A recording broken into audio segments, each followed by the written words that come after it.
नमस्कार दोस्तों, स्वागत है आपका हमारे यूट्यूब चैनल कटारिया फार्मेसी में।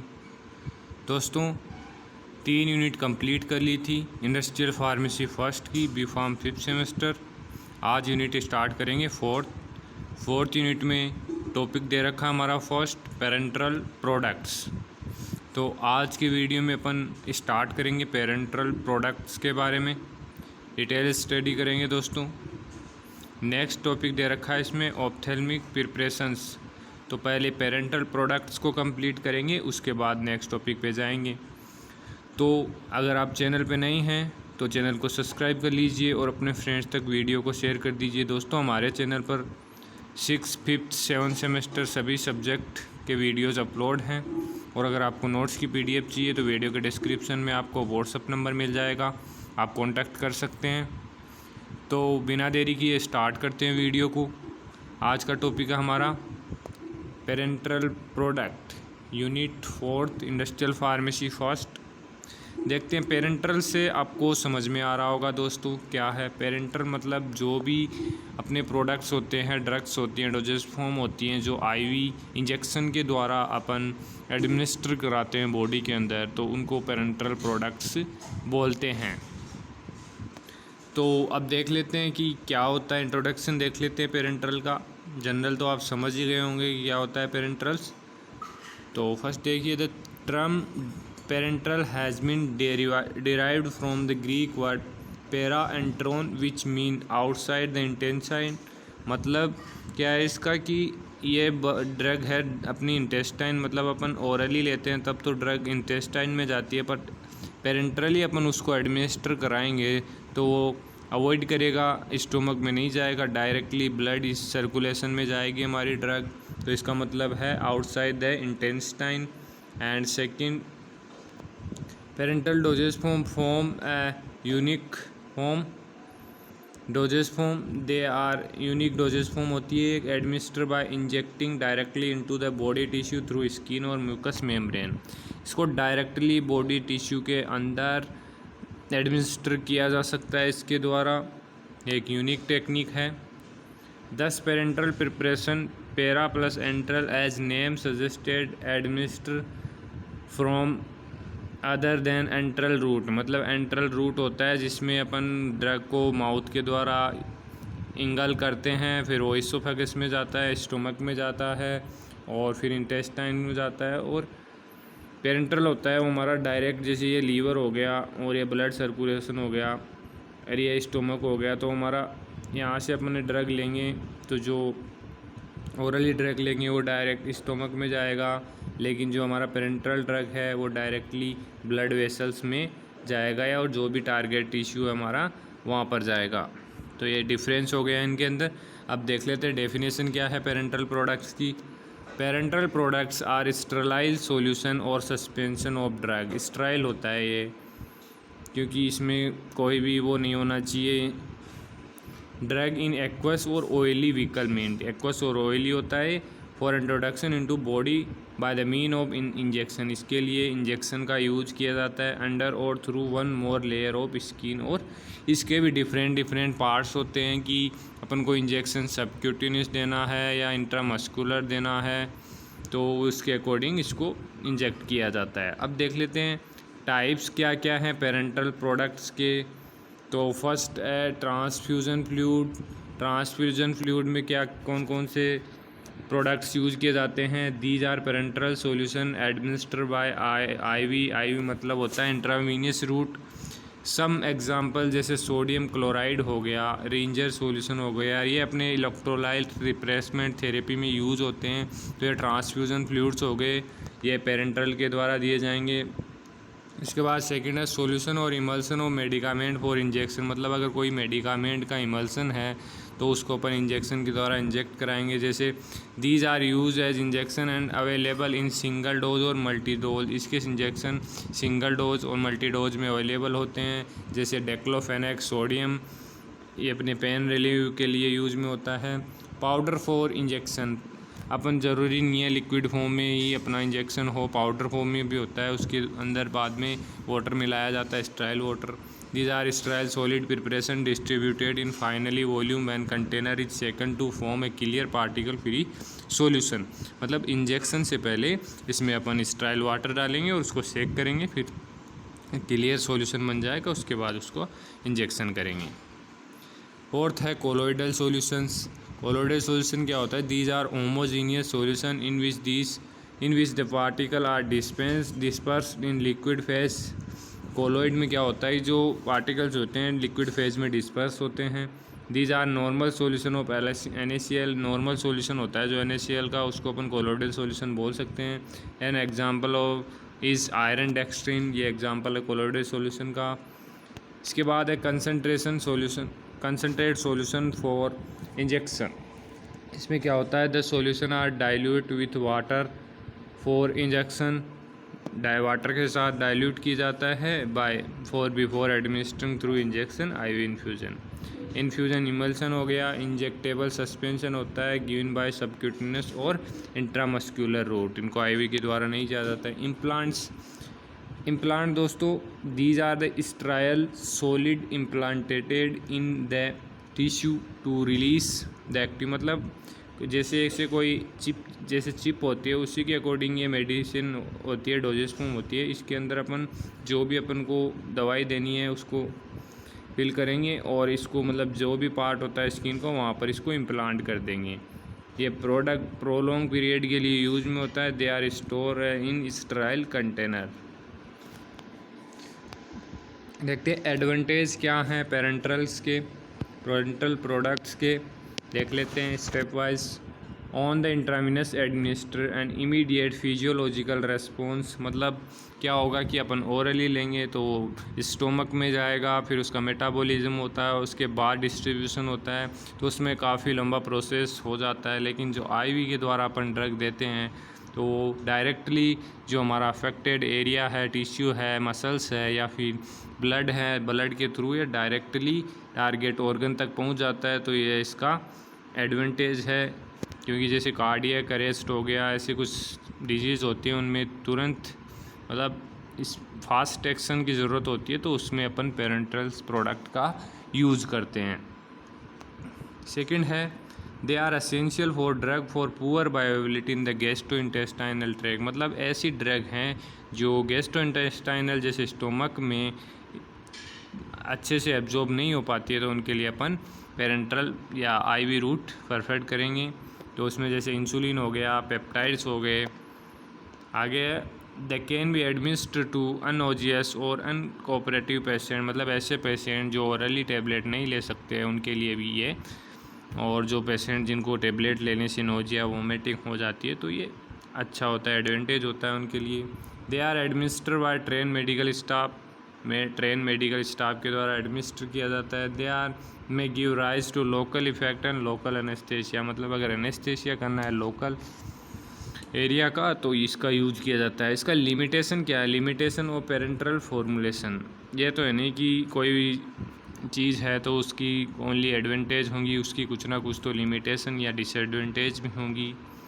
There manufacturing process require aseptic technique. क्योंकि अपन डायरेक्टली ब्लड में दे रहे हैं तो इन्फेक्शन होने के चांसेस बढ़ सकते हैं, तो इसको असेप्टिक टेक्निक की आवश्यकता होती है, complicated than other formulation. Highly trained staff की रिक्वायरमेंट होती है। Special equipment are required for manufacturing parenteral products.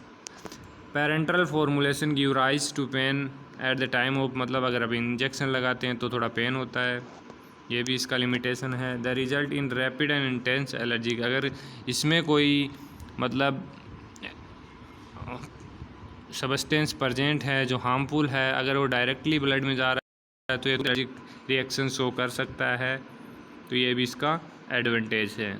अब pre formulation factor and essential requirement, ये भी टॉपिक दे रखा है दोस्तों। सभी टॉपिक अपन स्टडी करेंगे जो अपने सिलेबस में दे रखे हैं यूनिट 4 में, तो आप वीडियो को एंड तक देखना दोस्तों, जिससे आपको सभी टॉपिक क्लियर हो जाएं। जो टॉपिक इस वीडियो में कवर होंगे वो देखेंगे और आगे नेक्स्ट पार्ट में उसको डिस्कस करेंगे जो बच जाएंगे उन टॉपिक्स को। तो pre formulation factor and essential requirements क्या क्या हैं पेरेंटल प्रोडक्ट्स के लिए। Pre formulation involve studying the physical and chemical property of drug period to formulation, मतलब जो ड्रग अपन पेरेंटल के लिए यूज में ले रहे हैं उनकी फिजिकल एंड केमिकल प्रॉपर्टी की स्टडी करेंगे इसके अंदर, उसको बोलते हैं अपन preformulation. It is related to analytical and pharmaceutical investigation supporting the effort of formulation development for all dosage form। few physico-chemical property that affect the drug substance discuss। कौन कौन सी ऐसी प्रॉपर्टीज़ हैं जो ड्रग प्रोडक्ट के formulation में affect करती हैं, जैसे कलर हो गया, ऑर्डर हो गया, मोलिकुलर स्ट्रक्चर एंड वेट हो गया, particle size and shape, thermal analytical profile, melting point, hygroscopicity, solubility, optical activity, ionization constant, partition coefficient भी अफेक्ट करता है इसको। Pharmaceutical factor affecting the parenteral administration. कौन कौन से फार्मास्यूटिकल फैक्टर हैं जो पेरेंटल प्रिपरेशन को, एडमिनिस्ट्रेशन को अफेक्ट करते हैं, जैसे solubility of drug and volume of injection हो गया, व्हीकल का नेचर क्या है, type of dosage form, formulation ingredient, pH and osmolarity of the injection. ये फैक्टर्स हो गए। इनके बारे में इतना डिटेल स्टडी नहीं कर पाएंगे क्योंकि वीडियो बहुत लंबा हो जाएगा दोस्तों, तो आप उनको सेल्फ स्टडी भी कर सकते हैं, लेकिन अगर नहीं करते तो कोई बात नहीं, इतना आपके लिए काफ़ी है।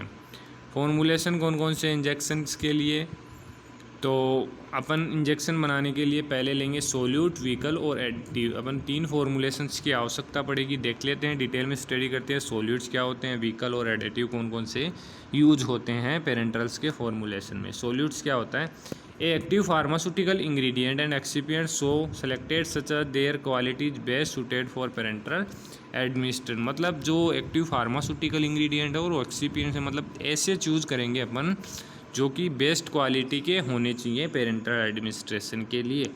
लो microbial level enhance the effectiveness of the, मतलब अगर जो अपना प्रोडक्ट है उसके अंदर माइक्रोबियल लेवल कम है तो उसकी इफेक्टिवनेस जो होता है वो बढ़ जाएगा।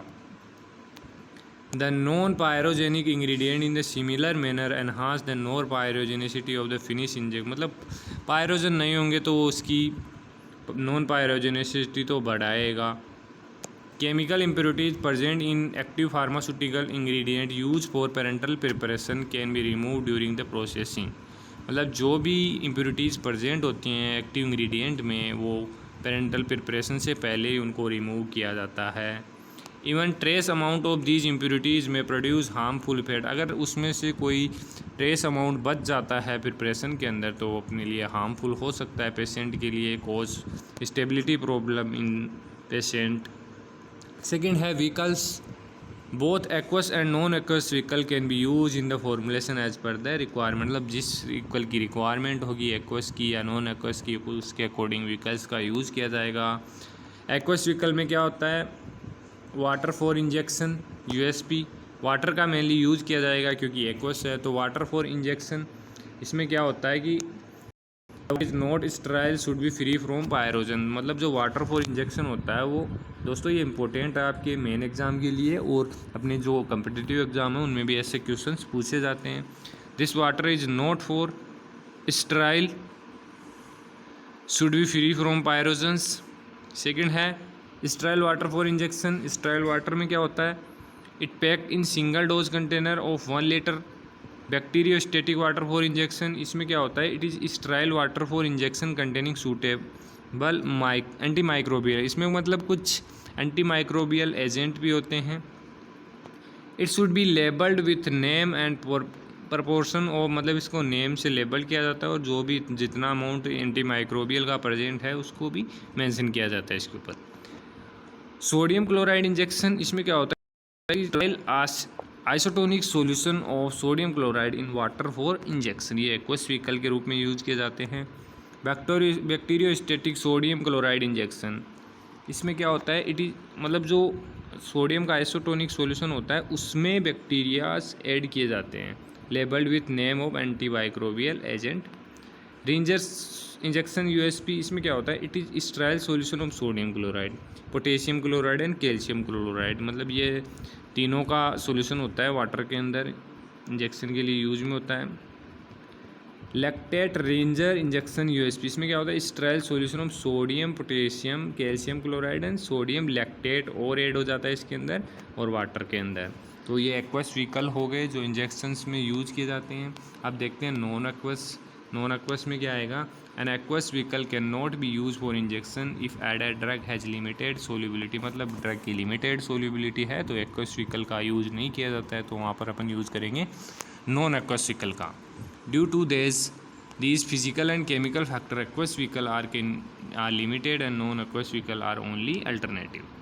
तो कौन कौन से हैं, इनकी प्रॉपर्टी क्या होती है नॉन एक्वस की? They should be non irritating, they should be non toxic, they should be pharmacologically inert, they should be metabolite easily. Example क्या हैं इसके? Olive, peanut, soybean, cotton seeds, पेस्चरिक oil, isopropyl myristate, benzyl benzoate. अब देखते हैं additive third है। The following additive are add to increase the utility and stability of parenterals. कौन कौन से एडिटिव्स यूज़ होते हैं? सोल्यूबलाइजर्स फर्स्ट है, इथाइल अल्कोहल। एग्जांपल्स देखेंगे ओनली, अपन ज़्यादा डिटेल में नहीं जाएंगे। Ethyl alcohol, polysorbate, caster oil. Antioxidant में क्या यूज़ करेंगे? साल्ट ऑफ सल्फर डाइऑक्साइड, जैसे बाईसल्फाइड, सल्फराइट हो गया।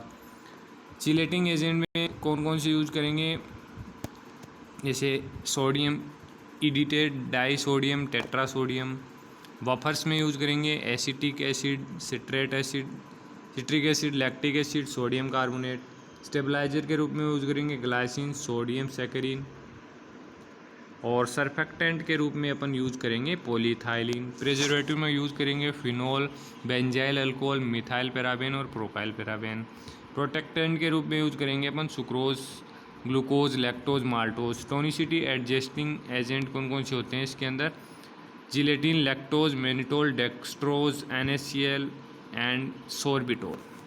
दोस्तों कुछ टॉपिक्स और रह गए हैं हमारे जो नेक्स्ट वीडियो में डिस्कस करेंगे, क्योंकि वीडियो काफ़ी लंबी हो चुकी है, तो नेक्स्ट पार्ट में अपन डिस्कस करेंगे। दोस्तों अगर वीडियो अच्छी लगी तो वीडियो को लाइक करो, चैनल को सब्सक्राइब कर लो। दोस्तों मिलते हैं नेक्स्ट वीडियो में। धन्यवाद दोस्तों।